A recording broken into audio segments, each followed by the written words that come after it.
जाकिर निसार ने कौमी इंतखाब ब्यूरो नैब की अपील पर शरीफ बरादरान के खिलाफ हुदैबिया पेपर मिल्स रेफरेंस की समाअत के लिए 3 रुकनी बेंच तश्कील दे दिया। बेंच की सरबराही जस्टिस आसिफ सईद खोसा करेंगे।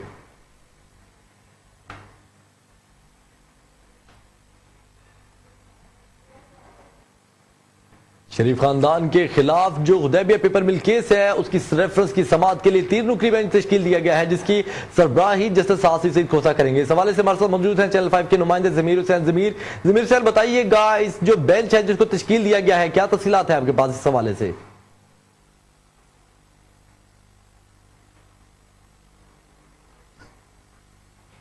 दरखास्त मंजूर कर ली गई है।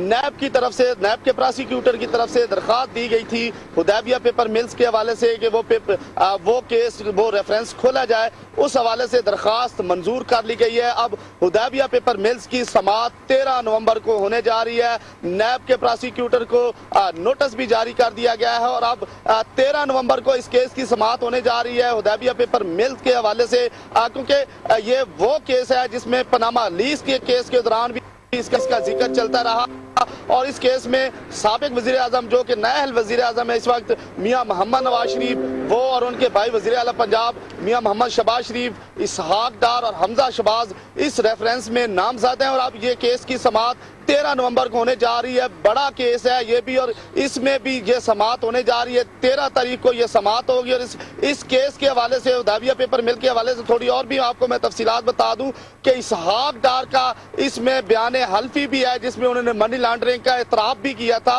और इसी हवाले से अब ये केस खुलने जा रहा है जिसमें इसहाक डार के लिए जो है वो काफी मुश्किलात भी होंगी। और जो सुप्रीम कोर्ट का बेंच है 3 रुकनी बेंच भी तश्कील दे दिया गया है।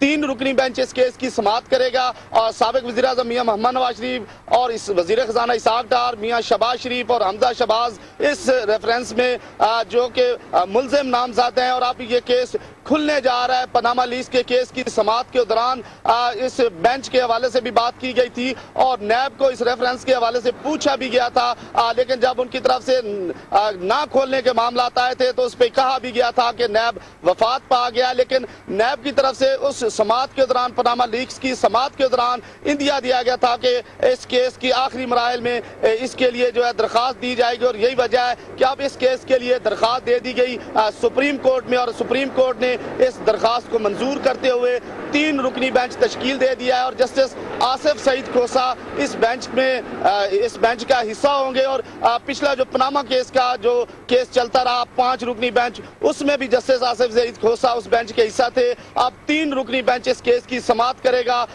13 नवंबर को इस केस की समाअत होने जा रही है और साबिक वज़ीर आज़म मियां मोहम्मद नवाज शरीफ, मियां बहुत शुक्रिया जमीर हुसैन। जमीर हमें इस्लामाबाद से अपडेट कर रहे थे।